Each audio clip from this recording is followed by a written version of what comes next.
이번 시간은 활동하는 태양 교과서 110에서 112쪽을 공부하겠습니다. 이번 시간 함께 공부하면 태양 표면과 대기의 특징, 그리고 태양의 활동이 지구에 미치는 영향을 설명할 수 있습니다. 우리가 흔히 별이라고 말하는 것은 스스로 빛을 내는 천체를 말합니다. 태양계에서 스스로 빛을 내는 천체는 태양이 유일한데요. 이렇게 스스로 빛을 내는 천체를 항상 빛나는 별이다 라는 뜻으로 항상항, 별 성자를 써서 항성이라고 합니다.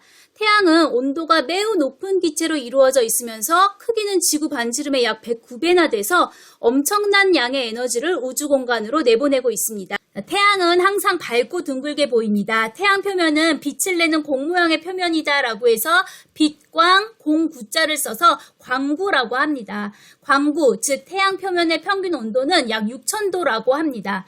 그런데 이 사진에 보면 거뭇거뭇 점처럼 보이는 부분이 있죠? 이 점을 중심으로 태양 표면의 일부를 확대해 보겠습니다. 그러면 광구의 두 가지 특징이 나타나는데요. 뭔가 쌀알을 뿌려놓은 듯한 쌀알 무늬와 그리고 가운데 점처럼 보이는 부분, 요 흑점 두 가지가 나타납니다. 자, 먼저 이렇게 수많은 쌀알을 뿌려놓은 것 같은 무늬를 쌀알 무늬라고 하는데요. 이 쌀알 무늬는 광구 아래에서 일어나는 대류운동 때문에 나타납니다. 쌀알 무늬 아래를 보면 상승하는 기체와 하강하는 기체가 있는데요. 상승하는 기체를 보면 상대적으로 밝게 보이고 하강하는 기체를 보면 상대적으로 어두워 보입니다. 기체의 온도가 높아지면 밀도가 작아집니다. 그래서 밀도가 작으면 위로 상승하게 되는데요. 또 위로 올라오면 기체가 다시 식어서 온도가 내려가고 밀도가 커지니까 다시 또 하강하게 됩니다. 고온의 기체가 상승하는 곳은 밝게 보이고 저온의 기체가 하강하는 곳은 어둡게 보이게 되는데 이것을 멀리 보면 쌀알 무늬로 보입니다. 마른 쌀알 무늬로 보이지만 그렇게 작지 않아요. 우리나라 한반도 남부 길이가 약 1000km인데 쌀알 하나 평균 크기가 약 1000km라고 하니까 정말 어마어마하죠. 다음은 흑점입니다. 거물흑, 점점, 말 그대로 검은 점으로 크기와 모양이 불규칙한 어두운 무늬를 말합니다. 아까 광구 온도가 몇 도라고 했죠? 네, 6000도라고 합니다. 그런데 흑점은 주위보다 온도가 약 2000도 낮아서 4000도인데 그게 우리 눈에는 검게 보이는 것입니다. 이 흑점이나 쌀알 무늬는 모두 태양이 활동하면서 생기는 것들인데요. 흑점의 변화를 자세히 관측했더니 태양 활동이 활발할 때 흑점 수가 많아졌다고 합니다. 이 그래프는 해마다 흑점수를 관측한 것을 그래프로 나타낸 건데요. 관측 결과 흑점수가 태양활동에 비례한다는 걸 알게 됐어요. 태양활동이 활발하게 일어날 때는 흑점수도 같이 증가했고 태양활동이 줄어들 때는 흑점수도 내려갔습니다.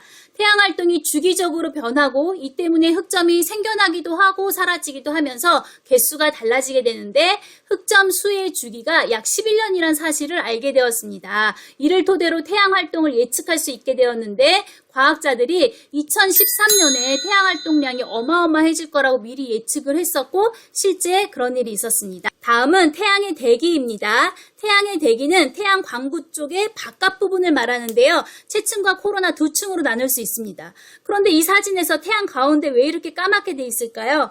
우리가 태양 볼 때는 태양빛이 너무 밝아서 태양 표면을 둘러싸는 대기는 볼 수가 없어요. 그러면 언제 이렇게 채층과 코로나, 즉 태양의 대기를 볼 수 있을까요? 네, 태양빛이 가려져야만 볼 수 있는데요. 우리가 아직 배우지 않았지만 달이 태양을 완전히 가리는 개기 예식 때만 태양의 대기를 관측할 수 있습니다. 채층은 태양 광구 바로 위에 붉은색을 띠는 대기의 아래 부분을 말합니다. 이 사진에서 빨간색으로 보여지는 아주 얇은 가스층이 바로 채층인데요. 그래도 두께는 약 10,000km 정도 된답니다. 다음은 코로나입니다. 채층 위로 수백만 킬로미터까지 높이 뻗어 있는 아주 밀도가 희박한 진주빛의 가스층입니다. 네. 채층 위에 넓게 뻗어있는 가장 바깥쪽의 대기층인데요. 온도가 100만 도 이상으로 굉장히 초고온입니다. 코로나의 크기는 때마다 다른데요. 태양의 활동이 활발하면 흑점 개수가 달라지듯이 태양 활동이 활발하면 더 크고 밝게 나타나고 활동이 주춤하면 크기가 작게 축소됩니다. 네, 태양의 대기에서 보이는 현상 두 가지, 홍염과 플레어에 대해서 살펴보겠습니다. 자, 홍염은 광구에서 온도가 높은 물질이 채층을 뚫고 수십만 킬로미터 상공까지 솟아오르는 현상인데요. 사진처럼 고리 모양이거나 아치 모양의 불기둥입니다. 흑점 부근에서 또 강력한 폭발 현상이 나타나면서 이렇게 환하게 번쩍번쩍 채층의 일부가 순간 매우 밝아지는 현상을 플레어라고 합니다. 자, 그러면 볼까요? 자, 이 영상은 나사의 태양 관측 위성 SDO가 2011년에서 15년 동안 보내온 영상 중의 일부입니다. 불기둥처럼 솟아오르는 홍영과 번쩍번쩍 밝아지는 폭발인 플레어가 잘 나타나고 있습니다.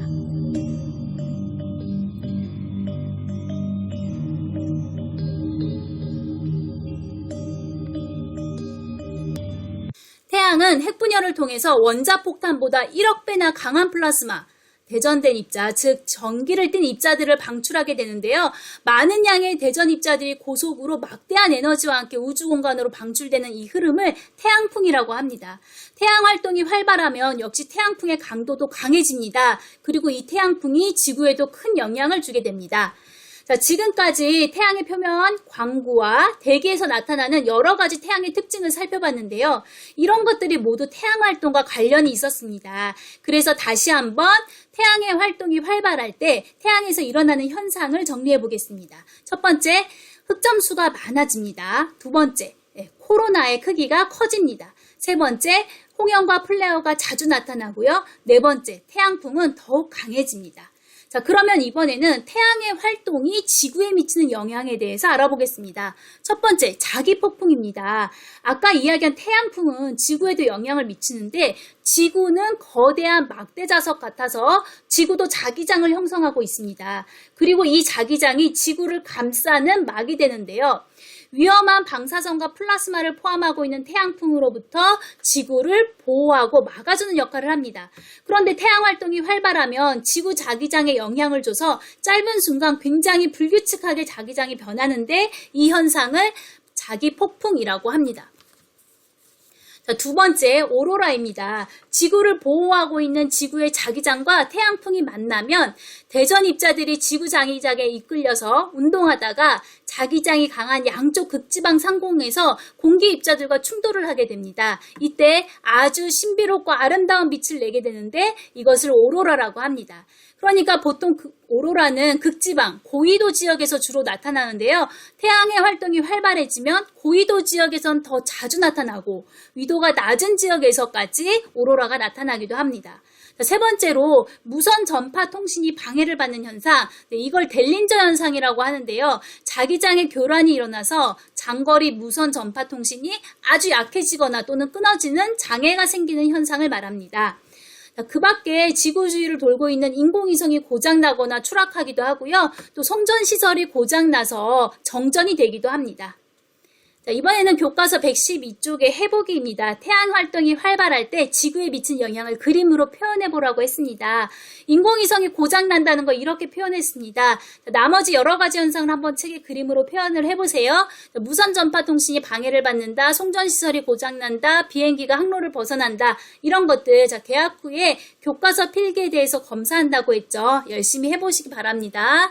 자, 이번에는 스스로 확인하기 112쪽입니다. 밝고 둥글게 보이는 태양의 표면을 무엇이라고 한다? 네, 광구라고 합니다. 흑점 부근에서 폭발이 일어나서 채층의 일부가 매우 밝아지는 현상. 네, 이거 뭐였죠? 네, 플레어입니다. 세 번째, 2013년 초에 다음과 같은 예보가 있었대요. 올해는 태양풍이 강해서 전 세계에서 무선 전파 통신이 원활하지 않을 수 있습니다. 이러한 상황이 다시 발생할 걸로 예상되는 시기를 쓰고 까닭을 설명해 보라고 했습니다. 2013년이었어요. 몇 년에 다시 이런 상황이 발생될까요? 네, 2024년입니다. 왜냐하면 태양의 활동 주기가 흑점 주기였던 아까 11년과 같기 때문에 2013년에서 11년 후인 2024년에 다시 이러한 현상이 일어날 수 있겠죠. 자, 오늘 공부는 여기까지입니다. 다음 시간에는 교과서 114에서 115쪽 망원경을 이용한 천체 관측에 대해서 공부하도록 하겠습니다.